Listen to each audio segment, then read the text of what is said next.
ایمان اور ہمارا عمل. ہم نے جو ہے وہ صرف دعائیں نہیں کی, دعا میں نے بھی ابھی کی اللہ پاک سے, لیکن یہ دعا کی کہ یا اللہ مجھے ہمت دے, جرت دے کہ میں بے ایمان نہ بنوں, میں اپنے لوگوں کے حق کے لیے کام کر سکوں, جو میری زبان کے اوپر ہو وہ میرے دل کے اندر ہو. آمین آمین. دھوپ کھائیں اور یہ تکلیف اٹھائیں, ورنہ آپ کی میری نسلیں جو ہیں وہ ہم نے آلریڈی یرغمال کر کے دے دی ہوئی ہے بیریا ٹاؤن پرائیویٹ لمیٹڈ کو. ہم نے بجلی کا یہ استحصال اس کو بھی ختم کرنا ہے, اور اس جگہ پہ ہم لوگ آ گئے ہیں کہ جہاں کسی بھی وقت آپ دیکھیں گے کہ نیپرا یہ فیصلہ دے گا, اور میں نے نیپرا کے اندر بیٹھ کے کہا تھا کہ ہم اس فیصلہ آپ دیں گے, عمل ہمارے لوگ کرائیں گے. تو اگر عمل کرانے والے لوگ صرف 100-200 لوگ ہوں گے تو آپ سوچ لیں کہ کیا عمل ہوگا. 22 سال سے کوئی عمل نہیں ہوا. تو عمل کرانا چاہتے ہیں تو بنگلہ دیش کے یہ جو بچے تھے ان سے سبق سیکھیں. کشمیر کے اور مہینے تک انہوں نے بل نہیں دیے, ہمیں ابھی صرف تیسرا مہینہ ہوا ہے. میں کہتا ہوں کہ جی بائیکاٹ کا حصہ بنے. اگر آپ کو بائیکاٹ کا نہیں پتا, کسی طرح کا کوئی بل بیریا کو ہم نے نہیں دینا, نہ ہم نے بجلی کا بل دینا ہے, نہ ہم نے میٹرس کا بل دینا ہے. اور اگر یہ سلسلہ اگر دراز ہوتا ہے, یہ مسئلہ حل نہیں ہوتا, تو آپ دیکھیں گے ایک ایک کر کے ان کے لیے پیسے کمانے کا ہر راستہ بند کر دیں گے. ہم بند کر دیں گے.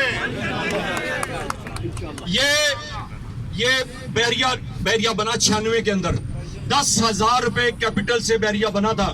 یہ ملک صاحب بھی آپ کو بتائیں گے, اور جو پرانے بزرگ ہیں وہ آپ کو بتائیں گے. یہ جو پیسے لگے ہیں جس کے اوپر لکھا ہے جامعہ مسجد ملک ریاض حسین, یہ میرے اور آپ کے بچوں کے پیسے تھے جو ہم نے یہاں پہ انویسٹ کیے. کیا اس لیے انویسٹ کیے تھے کہ آپ لوگ ایک دن یرغمال بنا لیے جائیں گے؟ آپ کے اندر یہ جو ڈر ہے, اس ڈر نے پاکستان کو کھایا ہے, اس ڈر نے بیریا کو کھایا ہے. یہ ڈر اپنے اندر سے نکالیں. مسلمان ڈرتا نہیں ہے. آپ یہ ڈر کا جو خوف کا جو آپ کے اندر بت ہے, اس کو توڑیں. اس نے آپ کے ملک کو بھی برباد کیا ہے, اس نے آپ کی رہائشی کالونیوں کو بھی برباد کیا ہے. آپ کے ادارے کے اندر جو لوگ بھی کرپٹ تھے, آپ یہ دیکھیں کہ آج وہ امیونٹی کے ساتھ بیٹھ کے سارا کچھ کر رہے ہیں, کیونکہ ان کو پتا ہے یہ قوم سوئی ہوئی ہے. انہیں پتا ہے کہ ہمارے گریبان کے اوپر ہاتھ کوئی بندہ نہیں ڈالے گا. میں آپ کو کہتا ہوں کہ بیریا سے اس کا آغاز ہم نے 11 مئی کو کیا تھا, اور اس کا انجام بیریا کے اندر ہوگا کہ پاکستان کے لوگ, جس طرح یہ سٹوڈنٹس کی مثال دی جا رہی ہے, آپ لوگ بھی ایک مثال قائم کریں کہ یہ جو سفید کپڑے پہنے ہوئے لوگ تھے, جن کو لوگ سمجھ رہے تھے کہ یہ ممی پاپا ہیں, انہوں نے پاکستان کے لیے آزادی کا اور آواز بلند کرنے کا وہ رستہ بلند کیا کہ پاکستان کی سب سے بڑی پرائیویٹ مافیا کو شکست دی. میں آپ کو یقین دلاتا ہوں یہ شکست ان کو ہوگی. یہ شکست اتنی قریب ہے کہ آپ کی سوچ سے بھی زیادہ قریب ہے. لیکن اگر وہ 400 لوگوں نے بعد میں پارٹیسپیٹ کیا ہوگا اور 400 لوگوں نے سیلیبریٹ کرنی ہے, تو باقی لوگ گھروں میں بیٹھ کے پھر دعائیں کریں گے کیا؟ آپ لوگوں کا کام ہے, ہم یہاں پہ لے کے آ گئے ہیں اس ساری چیز کو, آپ لوگوں کا کام ہے کہ اس کا حصہ بنے. بل جب آپ نہیں دیں گے تو لازمی بات ہے کہ جس طرح کے یہ گھٹیا لوگ ہیں, یہ ہر طرح کی گھٹیا حرکت کریں گے. ساری چیزیں آپ لوگ آج کے دن میں کہیں کہ ہم برداشت کریں گے. ہم نے کہا کہ اجی ہم نے لیگل راستہ لیا ہے, ہم ہائی کورٹ میں بھی گئے, ہم نیپرا کے پاس بھی گئے. نیب کے اندر 1000 بلین کی انکوائری میں ان کے خلاف کھلوا رہا ہوں, اور وہ 1000 بلین میں چاہتا ہوں کہ میرے لوگ کہیں گن کے میں دوں گا, لینے کا وعدہ آپ کریں. یہ لوگ آپ کے اوپر ہنستے ہیں. میں آپ کو بتا رہا ہوں, جب میٹنگز کے اندر بیٹھتے ہیں تو یہ ہنستے ہیں, یہ کہتے ہیں یہ لوگ سوئے ہوئے لوگ ہیں, ان لوگوں کے کپڑے اتروا لیں, ان کو ننگا کریں, انہیں سڑکوں پہ گھسیٹیں, تب بھی یہ اپنے حق کے لیے کھڑے نہیں ہوں گے.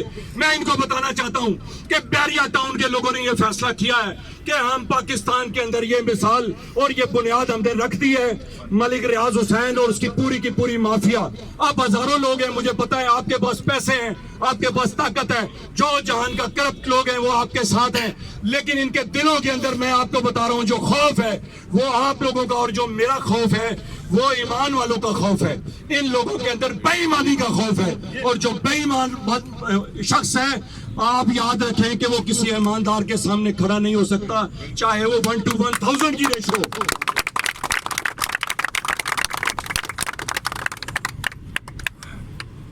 فیصلہ ہے, ہم ایکسپیکٹ کر رہے ہیں کہ پہلی بات تو یہ ہے کہ میں میڈیا کھڑی ہے, میں کہتا ہوں کہ نیپرا فوری طور پہ فیصلہ دے. نیپرا کا یہ فیصلہ منوانے کا ہم نے وعدہ کیا تھا, لیکن اداروں کو میں کہتا ہوں کہ آپ لوگ جاگ جائیں. اس کیا 25 کروڑ لوگ جو ہیں وہ ملک چھوڑ کے جائیں گے؟ کیا یہ ہمارا جو نوجوان ہے جس کے لیے آج ہم آسان روزگار کی دعائیں کر رہے ہیں, یہ آسان روزگار کے بجائے ان کے ایمان کی دعائیں کریں کہ اللہ پاک ان کو ایمان دے اور یہ سخت سے سخت جاب بھی کریں، لیکن اپنے ایمان سے نہ ہٹے، رشوت نہ لے، دو نمبریاں نہ کریں. بجائے یہ کہ آپ ان کے لیے آسانیاں مانگ رہے ہیں ان کے لیے مشکلات مانگیں، تاکہ یہ مسلمان بنے، یہ مجاہد بنے، یہ لوگوں کے اندر ایمان ہو، یہ کھڑے ہوں، کل کو آرمی میں جائیں، کل کو اداروں میں جائیں، کسی جگہ پہ بھی جائیں تو ان کا ایمان خریدا نہ جا سکے. مولانا صاحب آپ اپنی دعا کو تبدیل کریں، جہاں جہاں جتنے مولانا صاحبان ہیں ان کو میں کہتا ہوں کہ ہمارے لیے کشمیر کے لیے دعائیں، فلسطین کے لیے دعائیں 76 سال میں رنگ نہیں لے کے آئیں، یہ صرف ایک ہی صورت میں رنگ لے کے آئیں گی کہ جب میرا نوجوان، جب میرا بوڑھا، جب میری ماں بہنیں سب لوگ یہ تہیہ کر لیں گے کہ نہ ہم نے دو نمبری کرنی ہے، نہ کسی کو دو نمبری کرنے دیں گے. صرف اور صرف کہا کہ ہم بات کریں گے، اور مجھے یقین ہے کہ باقی مساجد کے اوپر بھی یہ ایکٹیویٹی ہوئی ہوگی. یہاں اسپیشلی میں اس لیے خود آیا چونکہ یہ سب سے بڑی مسجد ہے، ہماری کمیونٹی کا بہت بڑا چنک فیز 8 کے اندر موجود ہے. میں گورنمنٹ آف پاکستان کو بھی کہتا ہوں، اداروں کو بھی میں نے کہا، پرسوں جو پریس کانفرنس کی اس میں بھی کہا کہ جی ہم کسی سیاسی پارٹی کے ساتھ نہ ہمارا کوئی تعلق ہے، نہ ہمیں کوئی مسئلہ ہے اس بات سے کہ کون اچھا ہے کون برا ہے.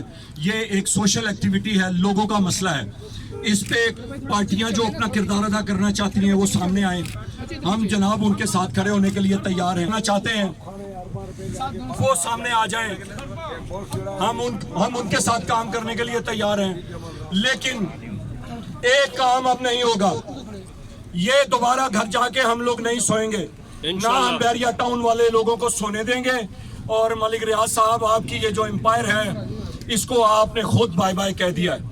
آپ اگر اس کی بنیاد کے اندر ایمان رکھتے بجائے پہیے لگانے کے، اور آپ نے یہ سٹیٹمنٹ دی ہوتی کہ میں نے جدوجہد کی ہے، میں محنت کرنے والا آدمی ہوں اور میں نے اپنی محنت سے یہ امپائر کھڑی کی ہے، تو آج اس کا یہ حال نہ ہوتا کہ یہاں لوٹ کسوٹ ہو رہی ہے.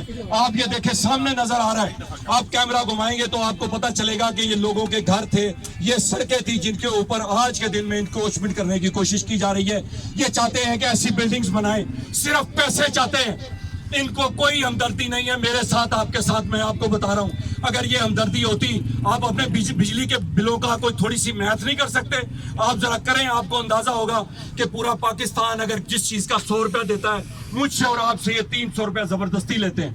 اور اگر آپ بات کرتے ہیں تو آپ کے اوپر FIRs ہو جاتی ہیں، آپ کے گھروں کے اوپر جا کے جو ہے وہ حملے ہو جاتے ہیں، آپ کی فیملیز کو ڈرایا جاتا ہے، آپ کو قتل کی دھمکیاں دی جاتی ہیں. یہ دھمکیاں دینے والوں کو میں بتانا چاہتا ہوں کہ ابھی ہم نے ریٹیلیشن دی نہیں آپ کو. ابھی ہم نے چونکہ شہریوں کے اور رہائشیوں کے نمائندہ ہیں، اس لیے پہلے دن سے کہہ رہے ہیں کہ جی لیگالٹی کے فریم ورک کے اندر رہ کے کام کریں گے. لیکن اگر یہ معاملہ ٹھیک نہیں ہو رہا اور یہ جذبات اسی طرح سے آپ نے چولہے کے اوپر رکھے ہوئے ہیں، تو میں آپ کو بتا رہا ہوں کہ وہ وقت دور نہیں ہے جب ہم آپ کے آفیسز کے اندر سے آپ کو دروازوں سے گھسیٹ کے باہر لے آئیں گے. اس وقت سے ڈریں اور یہ نہ سمجھیں. جو لوگ مجھے جانتے ہیں ان کو پتا ہے میں نے زندگی میں کوئی ایسی بات نہیں کی جس پہ میں خود عمل نہیں کر سکتا. لیکن میں جانتا ہوں پیچھے ہزاروں لوگ ہیں، لاکھوں لوگ ہیں. میں اس لیے تحمل کا مظاہرہ کر رہا ہوں. میں آج بھی کہہ رہا ہوں کہ جی ہم پڑھے لکھے لوگ ہیں، ہم ایک ایسی کمیونٹی کو ریپریزنٹ کرتے ہیں پاکستان میں جس کو لوگ جو ہے بڑی عزت کی نظر سے دیکھتے ہیں کہ یہ بڑے سمجھدار پڑھے لکھے لوگ ہیں. لیکن یہ لوگ بے غیرت نہیں ہیں. ان لوگوں کو یہ جاننا سمجھانا پڑے گا، پاکستان کو بھی اور اپنے آپ کو بھی، کہ ہم لوگ بے غیرت نہیں ہیں کہ ہمارے ساتھ آپ جو بھی کرتے رہیں اور ہم برداشت کرتے رہیں گے. یہ برداشت کا جو وقت ہے وہ ختم ہو گیا ہے. اور یہ جو پسینہ ہے یہ میں جان کے بہا رہا ہوں، اور اس لیے بہا رہا ہوں کہ ایک دن آپ کو یاد دلاؤں گا کہ جب آپ لوگ نماز پڑھ کے گھروں کو جا کے سو گئے تھے تو یہاں کچھ لوگ کھڑے تھے جو پسینہ بہا رہے تھے، جن کے دل کے اندر ایک ہی جذبہ تھا کہ ہمارے لوگوں کے ساتھ یہ جو زیادتی ہے اس کو ہم نے بند کرنا ہے. اور اس کو انشاءاللہ ہم لوگ بند کر کے پھر جو ہے وہ گھر میں آرام سے جا کے سوئیں گے. پھر ہم آسانی کے لیے کوئی چیز سوچیں گے. جب تک یہ مسئلہ حل نہیں ہوتا ہم اپنے لیے رب سے کہتے ہیں